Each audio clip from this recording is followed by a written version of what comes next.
transferring all associated honors properties and financial instruments to James, Earl of Wessex, the 15-year-old son of Prince Edward. This decision follows what insiders are calling the Australia Scandal, a series of events during Harry's recent unauthorized visit to Sydney. What if the most powerful monarchy in the world quietly erased a prince, not through a decree or a scandal, but through silence? King Charles has just made a chilling move. While Harry and Meghan stayed in their Montecito mansion and chose not to watch the king's historic speech to Congress, neither live nor later, the palace has already begun to fill the void left by Harry. The name stepping into that royal spotlight? James, stay with me, because this story is about to become very uncomfortable for the House of Sussex. The final break. Harry and Meghan didn't watch King Charles' speech to Congress. King Charles III recently completed a landmark 4-day state visit to the United States in late April 2026, one of the most high-profile royal tours in modern history. His itinerary was packed with events. He delivered a speech to Congress, attended a state dinner in Washington, shared tea with President Donald Trump and First Lady Melania Trump, toured the White House beehives, and participated in a garden party reception at the British ambassador's residence. He even traveled to New York for a wreath-laying ceremony at the 9/11 memorial. This visit was historic, marked by a king addressing the American Congress and being in the same country as his estranged son. Meanwhile, what were Harry and Meghan doing at that moment? Surprisingly, nothing, at least nothing involving the king. According to royal insider Rob Shooter, who reported on his Naughty But Nice Substack, Prince Harry and Meghan Markle completely skipped King Charles' speech while at home in Montecito. An insider revealed that the couple didn't watch it. Not live, not later, not at all. The source noted that, in the past, this behavior would have been unthinkable, but now it illustrates a clear point for them, that the distance is no longer merely symbolic. Moreover, the report claims that Harry and Meghan did not communicate with Charles during his visit to the United States, stating, "There is no relationship right now." This disconnection seems calculated, prompting royal experts to view it as a deliberate sign of separation from the institution they once stood at the center of. Insiders linked the latest rift to Harry and Meghan's recent trip to Australia, which reportedly intensified tensions behind the scenes. A source claimed that trip was the final break, adding, "The palace saw it as confirmation they are fully out." Consider the symbolism. The king travels thousands of miles to America, where his son lives, yet there is still no meeting, no call, and no acknowledgement. Charles has been battling cancer and may have limited time on the throne, and during this crucial moment, his son couldn't even manage to watch a 30-minute speech.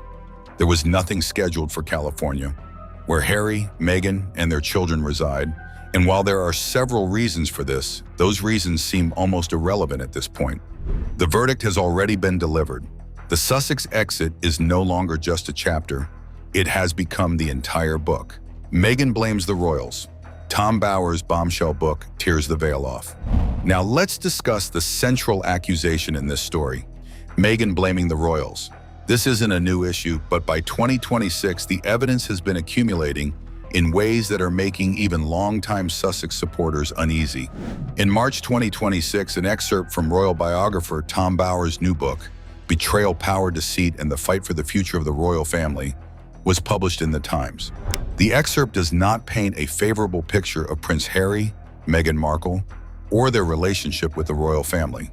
Bower claimed that a tea-time meeting among the royals went poorly, noting that Prince William allegedly wagged his finger at Meghan. The excerpt further alleged that Harry had become obsessed with seeking revenge and had cut off contact with his friends, all because of Meghan. This purportedly led Camilla, Queen Consort of the United Kingdom, to claim that the former Suits star had brainwashed King Charles' youngest son. This choice of words, brainwashed, is significant and will not be easily forgotten. Meanwhile, Meghan has increasingly pointed fingers at the institution. In her Netflix show, interviews, and the infamous Oprah sit-down that shocked the world, her narrative has been consistent. The royal family failed her. They were cold, racist, and indifferent. In her view, the palace is the villain in her story. However, the situation is not so straightforward. GB News guest Jeff Banks told host Nana Aqua, "I think they're absolutely appalling as a couple. I think they're doing the royal family a big disservice." He added that Prince Harry has been sucked into this whole thing by Meghan. Even critics of Bauer recognize the complexity of the situation. He asserted that Meghan is monetizing her royalty, a move he deemed pretty shabby, especially since she promised the Queen that she wouldn't engage in such activities. The blame didn't stop at books, it extended to branding. Meghan's lifestyle brand, As Ever, coincidentally shares the signature hallmark of King Charles' personal correspondence for decades. When she was accused of imitating the king to advance her commercial ventures, royal watchers reacted strongly online. Furthermore, there was the chicken coop incident. On May 1st, 2026, Meghan shared a video of herself and her daughter, Princess Lilibet, collecting eggs in a chicken coop just hours after King Charles visited Harlem Grown, where he fed chickens. This prompted fans to accuse her of trying to upstage him. Whether these incidents are deliberate or merely coincidental, the optics are damaging. Every move Meghan makes is interpreted as either a response to or an attack on the crown. Sources indicate that King Charles is no longer willing to play the patient father waiting for the phone to ring. King Charles I is furious, and the palace is no longer hiding it. Let's take a closer look at what King Charles III is truly feeling. While Buckingham Palace typically avoids discussing emotions, Charles's silence speaks volumes. According to the new royal biography, Catherine, the Princess of Wales, published by Pegasus Books, King Charles left Prince Harry furious by suggesting there wasn't enough money to support Meghan Markle's work as a royal. This feeling of being financially sidelined and of Meghan being treated as secondary reportedly sowed the seeds of resentment in Harry's mind. However, the tide of frustration has shifted over the years. Now King Charles is the furious one. Harry revealed that his father has not spoken to him because of his lawsuit against the government over his security. After losing an appeal in that case, Harry expressed in a BBC interview that he would love reconciliation with my family, emphasizing that life is precious and reflecting on the uncertainty of how much longer his father might live. Still, those heartfelt words have not been enough to mend the rift. Former BBC royal correspondent Jenny noted that an apology from Harry to his father and stepmother might help. However, she expressed doubt that he has already done so. Royal experts suggest that King Charles is not just disappointed. He is hurt in a way that transcends politics or protocol. Sources indicate that both King Charles III and Princess Catherine wish for the royal family to reunite, especially given their respective health challenges. In September 2025, Charles and Harry met for the first time in over a year, and that meeting was perceived as a fragile first step toward reconciliation. However, subsequent events have complicated matters. Following the trip to Australia and a missed speech, the distance between them has become increasingly evident. The palace is no longer issuing optimistic statements about future reunions, nor is it inviting Harry to important events. Most notably, King Charles III has decided to assign the younger royals the odd job to gauge public opinion regarding their royal duties. The institution appears to be moving on, bringing the next generation along. The Australia scandal. How Harry and Meghan's fake royal tour became the last straw. The breaking point for Harry and Meghan wasn't just a single argument or a missed call, it was the trip to Australia, a tour that sent shockwaves from Sydney to Buckingham Palace. A Change.org petition, which garnered over 32,000 signatures, addressed the controversy by stating that the people of Australia should not be obligated to pay for Harry and Meghan's security. Since the Duke and Duchess of Sussex stepped away from their royal duties in 2020, they have been visiting the country for personal reasons. The petition also highlighted that while Australians are facing significant cost of living pressures, the couple would be charging between $2,699 and $3,199 for tickets to an event featuring Meghan. Harry spoke at the InterEdge Psychosocial Safety Summit, where tickets started at $1,500, while Meghan reportedly earned around £130,000 for her appearance at a women's retreat. One irate Australian expressed to Woman magazine, "They have no shame. They're definitely not going to get the same kind of welcome as last time." He acts as if he's still a working royal, expecting what Granny said was not allowed. An online petition advocating against any official support or taxpayer funding for the couple's visit attracted over 45,000 signatures. The palace's response was reportedly one of barely concealed anger. Tom Bauer told the Daily Telegraph that the Sussexes' trip to the Commonwealth was merely an attempt to profit from their former royal status. Insiders compared the tour to a royal playbook, citing similar visits, identical photo opportunities, and diplomatic language, but with a very different aim: revenue generation. A palace source confirmed that trip was the final break. The palace saw it as confirmation that they are fully out. This situation was critical. The trip not only embarrassed the monarchy, but also demonstrated to the palace that Harry and Meghan were willing to leverage their royal identity for commercial gain while simultaneously distancing themselves from their royal obligations. They seemed to want the brand without the burden, the prestige without the protocol. Sources indicate that Charles has reached his limit. Enter James, the quiet prince who is filling Harry's empty throne. Now we arrive at the most significant part of this story.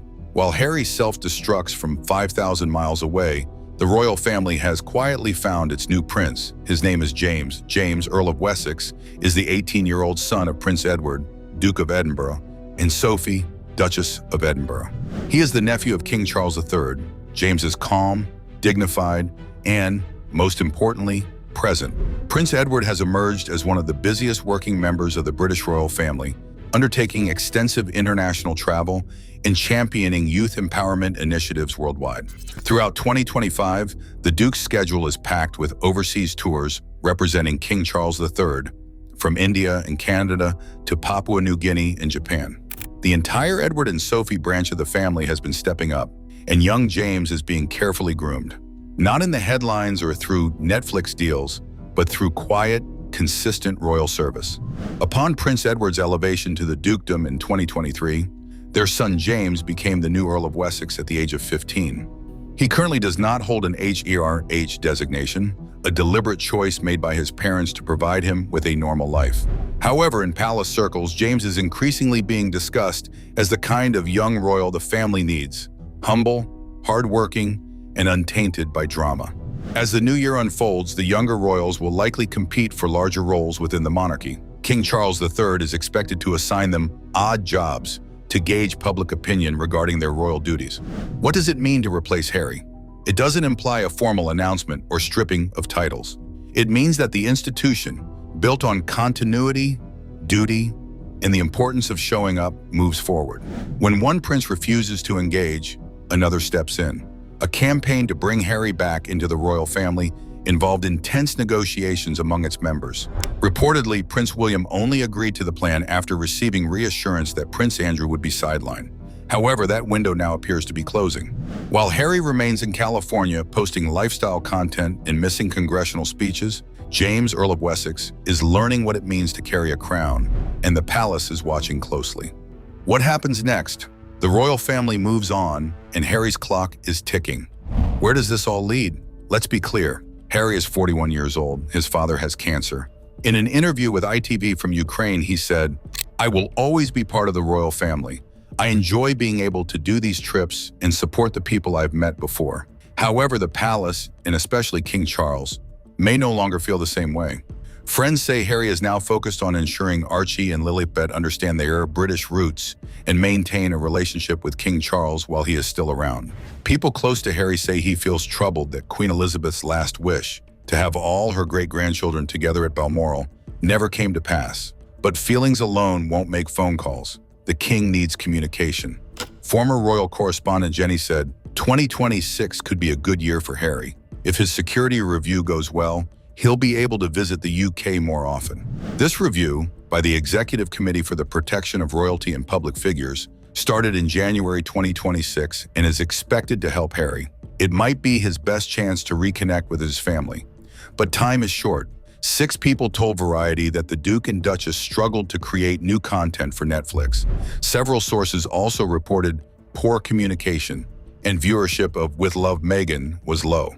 Netflix CEO Ted Sarandos and Chief Content Officer Bella Baharia reportedly grew frustrated with the couple. The brand is losing strength. Their influence is fading. The royal family is moving on without them. King Charles built a monarchy that has survived challenges like abdications, divorces, and deaths. It will continue without Harry and Meghan. Prince William and Catherine focus on their work. Experts say they should keep their causes, like homelessness, mental health, and education, relevant to the public. Meanwhile, James, Earl of Wessex, quietly participates in events. He learns protocols, shakes hands, and smiles for the cameras. He doesn't sell his connections or skip important speeches. He shows up. In a monarchy, that is crucial. Is this the end of Harry's royal story, or is there still more to come? Can a king forgive a son who chose silence over serving? And is James the future the palace never prepared for but always wanted? Share your thoughts in the comments.